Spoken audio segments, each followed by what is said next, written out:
नमस्कार। JCERT KDG school में मैं आप सबका स्वागत करता हूं।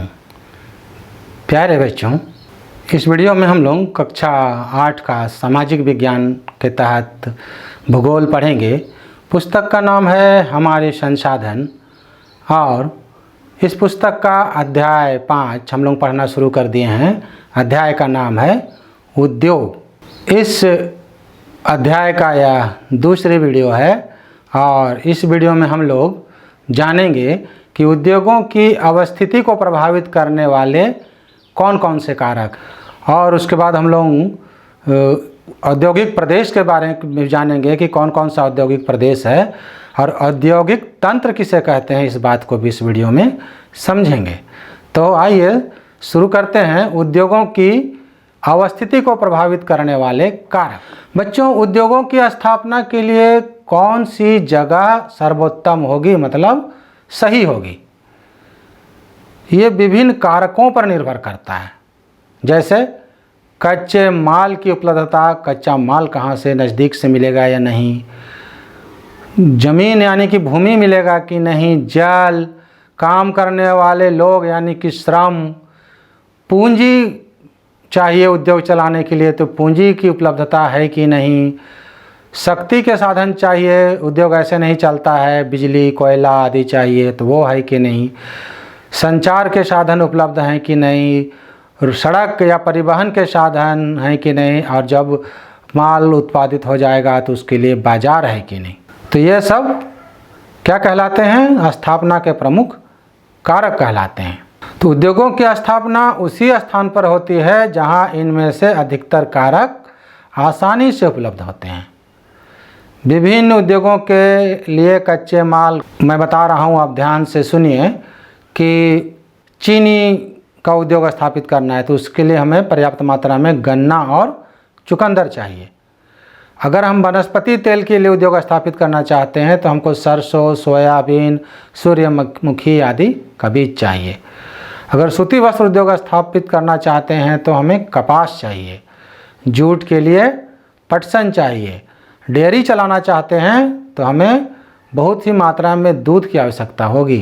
अगर चमड़ा उद्योग यानी कि चर्म उद्योग स्थापित करना चाहते हैं तो जानवरों का चमड़ा की ज़रूरत पड़ेगी। अगर ऊनी वस्त्र का उद्योग हम स्थापित करना चाहते हैं तो भेड़ या बकरियों के रोआं यानी कि बाल चाहिए। तो ये उद्योग और उसके कुछ कच्चे माल थे। तो बच्चों, देश के पिछड़े क्षेत्रों के तीव्र औद्योगिक विकास को प्रोत्साहित करने के लिए सरकार निवेशकों को, जो कि निवेश करते हैं, पूंजी लगाते हैं, उनको विद्युत, परिवहन यानी कि गाड़ी, संचार, कर यानी कि टैक्स आदि में छूट देती है। इसके परिणाम स्वरूप निजी क्षेत्र के निवेशक पिछड़े क्षेत्रों में भी उद्योगों की स्थापना करते हैं। बच्चों, अगर आपके आसपास कोई उद्योग लगा हुआ है तो वहाँ जाकर निवेश प्रक्रम एवं उत्पाद की सूची बनाइएगा। अभी हम समझेंगे कि निवेश प्रक्रम और उत्पाद क्या क्या होता है, तो आप उसका पता लगाइएगा। तो आइए हम समझते हैं कि निवेश प्रक्रम और उत्पाद किसे कहते हैं, और इन्हीं बातों को कहा जाता है औद्योगिक तंत्र। तो कृषि की तरह ही औद्योगिक क्षेत्र में निवेश, प्रक्रम और निर्गत शामिल है। निवेश के अंतर्गत कच्चा माल, श्रम, भूमि की लागत, जल, परिवहन, विद्युत एवं अन्य संरचनाएं शामिल है। जबकि कई प्रकार के जटिल मशीनों एवं मानवीय क्रियाकलाप, या हम कह सकते हैं कि किस तरह से वो बन रहा है, वह प्रक्रम कहलाता है। और जब हम निवेश करते हैं और वस्तु उत्पादन का प्रक्रम करते हैं तब क्या होता है? उत्पादन मिलता है। उद्योगों का अंतिम उत्पाद एवं उससे अर्जित आय निर्गत कहलाता है। जो सामान आप बना रहे थे वो सामान बन गया, उसको बाजार में बेच दिए और उससे जो आपको आय हुआ वो निर्गत कहलाता है।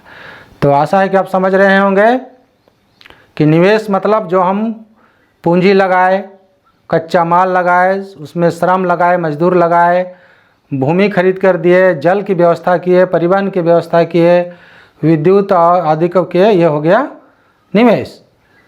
और जब निवेश किए तो कारखाना चला, एक प्रक्रिया के तहत चला जिसमें सामान बना। जैसे कि आप कागज़ का मशीन को देखें कि किस तरह से चलकर कागज़ बन रहा था, तो वो प्रक्रम कहलाया।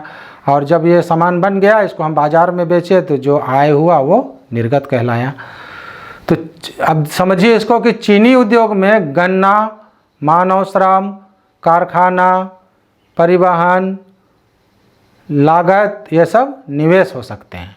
और प्रक्रम किसको कहेंगे? गन्ना पेराई, गन्ने के रस से चीनी निर्माण का प्रक्रम। और जबकि चीनी जो हम खाते हैं वो उत्पाद है, और चीनी बेचने के बाद उद्योगपति, उद्योग के चलाने वाले मालिक को जो आय हुआ वो उसका निर्गत है। तो आशा है आप इस बात को समझे होंगे। बच्चों, हम लोग समझते हैं कि औद्योगिक प्रदेश कौन कौन सा है। औद्योगिक प्रदेश ऐसे क्षेत्र होते हैं जहां विभिन्न प्रकार के अनेक उद्योग एक दूसरे के निकट स्थित होते हैं। ये एक दूसरे के विकास में सहायक भी होते हैं। विश्व के कई क्षेत्रों में बड़े उद्योगों की स्थापना हुई है। ये क्षेत्र औद्योगिक प्रदेश के रूप में विकसित हुआ है। विश्व के औद्योगिक प्रदेश संयुक्त राज्य अमेरिका का उत्तरी पूर्वी भाग एवं महान झील प्रदेश, पश्चिमी और मध्य यूरोप, पूर्वी यूरोप एवं पूर्वी एशिया में विकसित हुआ है। इन क्षेत्रों में उद्योग की स्थापना के लिए अनुकूल परिस्थितियां हैं।